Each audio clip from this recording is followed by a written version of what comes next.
Assalamualaikum warahmatullahi wabarakatuh. Kami dari kelompok 2 ingin mempresentasikan hasil tugas kelompok Hukum dan HAM tentang menyusun indikator pemenuhan HAM mengenai hak ekonomi sosial dan budaya atau disingkat dengan Eksobur.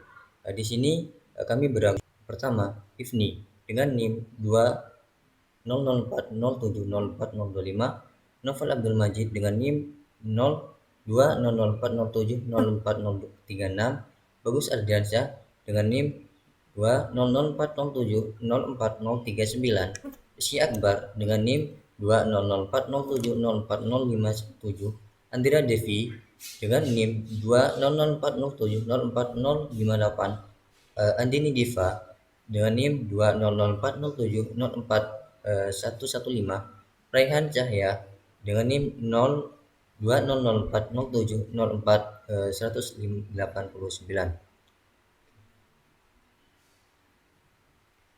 Kita masuk pada hak yang pertama, yaitu hak sama di depan umum atau yang dikenal dengan asas equality before the law.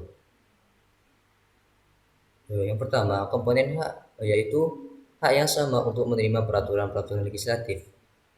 Untuk indikatornya yaitu ada 3 indikator. Yang pertama, tanpa adanya diskriminasi apapun mengenai sara, asal-usul kebangsaan atau sosial, kekayaan, kelahiran atau status lainnya. Yang kedua, jaminan persamaan hak antara pria dan wanita.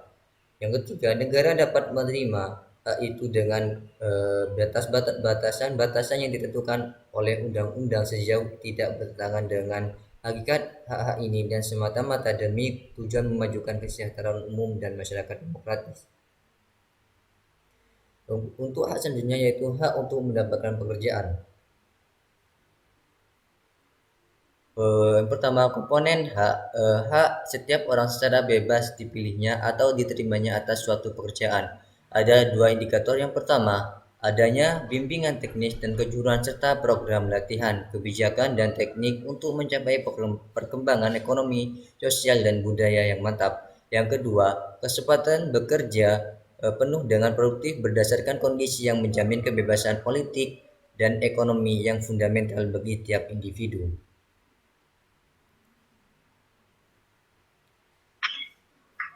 Selanjutnya ada komponen hak untuk menikmati kondisi kerja yang adil dan menyenangkan. Indikatornya adalah sebagai berikut. A. Pemberian upah bagi semua pekerja sebagai minimum dengan gaji yang adil dan upah yang sama untuk pekerjaan yang sama tanpa perbedaan apapun.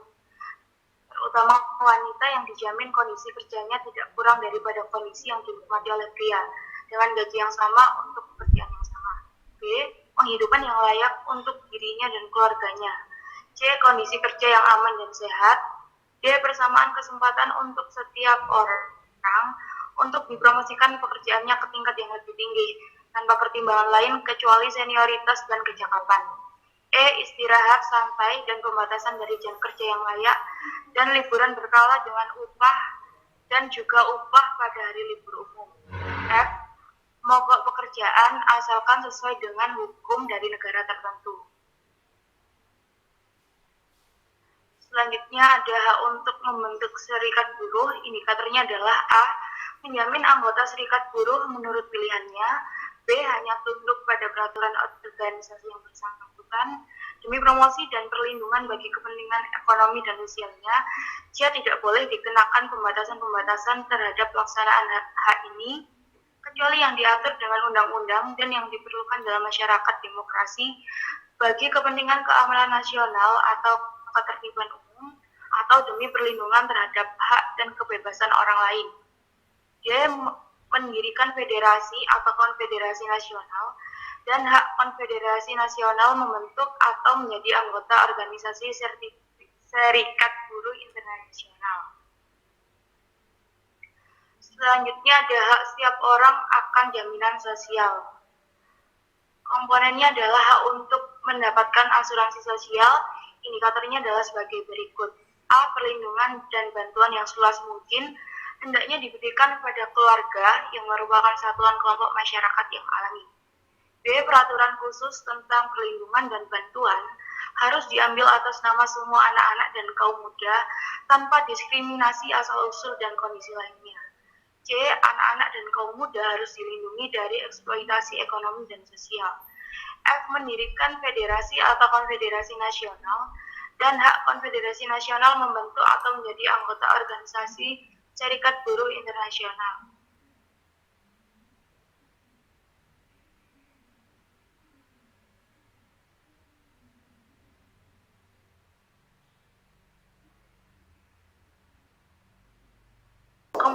Komponen haknya adalah hak setiap orang akan suatu standar kehidupan yang layak. Indikatornya ada A. Jaminan makanan, pakaian, dan perumahan yang cukup. B. Adanya perbaikan kondisi penghidupan yang berlangsung secara terus-menerus. Kemudian ada komponen hak setiap orang untuk bebas dari kelaparan. Indikatornya adalah A. Perbaikan metode produksi, konservasi, dan distribusi makanan, dan pemanfaatan sepenuhnya pengetahuan teknik dan ilmu pengetahuan. B. Pembahasan mengenai masalah-masalah negara-negara yang mengimpor dan mengekspor makanan untuk menjamin distribusi yang wajar atas penyediaan makanan dunia yang diperlukan. Selanjutnya ada komponen hak setiap orang untuk menikmati standar tertinggi yang dapat dicapai untuk kesehatan jasmani dan rohani. Indikatornya adalah sebagai berikut. A. Adanya ketentuan untuk penurunan angka kelahiran dan kematian bayi serta untuk perbaikan kesehatan anak. B. Perbaikan seluruh aspek kesehatan lingkungan dan industri. C. Pencegahan, perawatan, dan pengawasan terhadap penyakit epidemik, endemik, penyakit karena pekerjaan, dan penyakit lainnya. D. Penciptaan kondisi yang akan menjamin semua pelayanan kesehatan dan pemeriksaan kesehatan seandainya menderita sakit.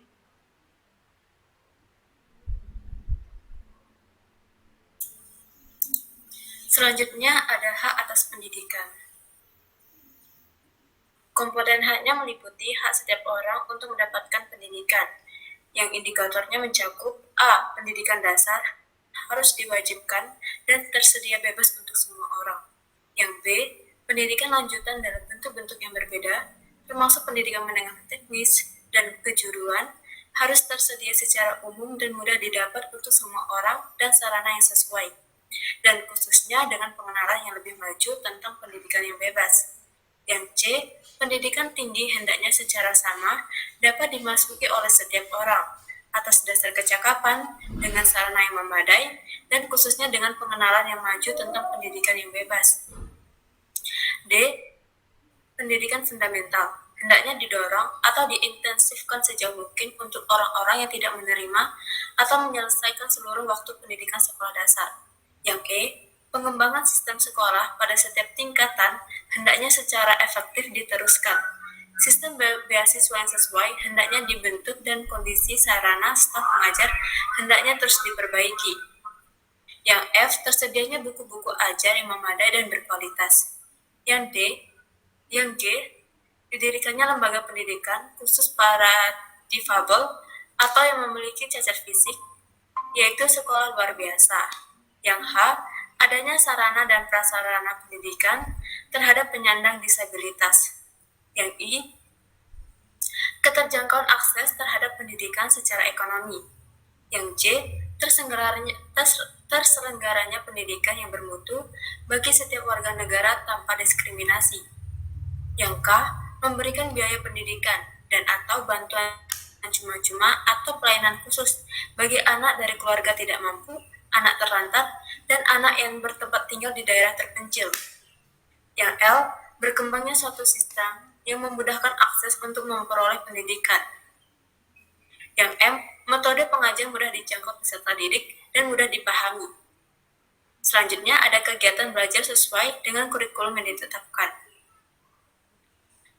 Selanjutnya ada komponen hak untuk mendapatkan ilmu pengetahuan dan budaya, yang indikatornya mencakup A. Ikut serta dalam kehidupan kebudayaan, B. Ikut menikmati manfaat kemajuan ilmiah dan penerapannya, yang C. Memperoleh perlindungan rohani dan materi atas hasil produksi ilmiah, sastra, dan seni karyanya. Adapun dasar hukum yang digunakan dalam penugasan ini, yang Undang-Undang Dasar Negara Republik Indonesia tahun 1945. Kedua, Undang-Undang Nomor 11 tahun 2005 tentang pengesahan International Covenant on Economic, Social, and Cultural Rights atau Konvenan Internasional tentang Hak-Hak Ekonomi, Sosial, dan Budaya. Yang ketiga, Undang-Undang Nomor 20 Tahun 2003 tentang Sistem Pendidikan. Yang keempat, Undang-Undang Nomor 23 Tahun 2002 tentang Perlindungan Anak. Sekian presentasi dari kelompok kami. Mohon maaf bila ada salah kata. Wassalamualaikum warahmatullahi wabarakatuh.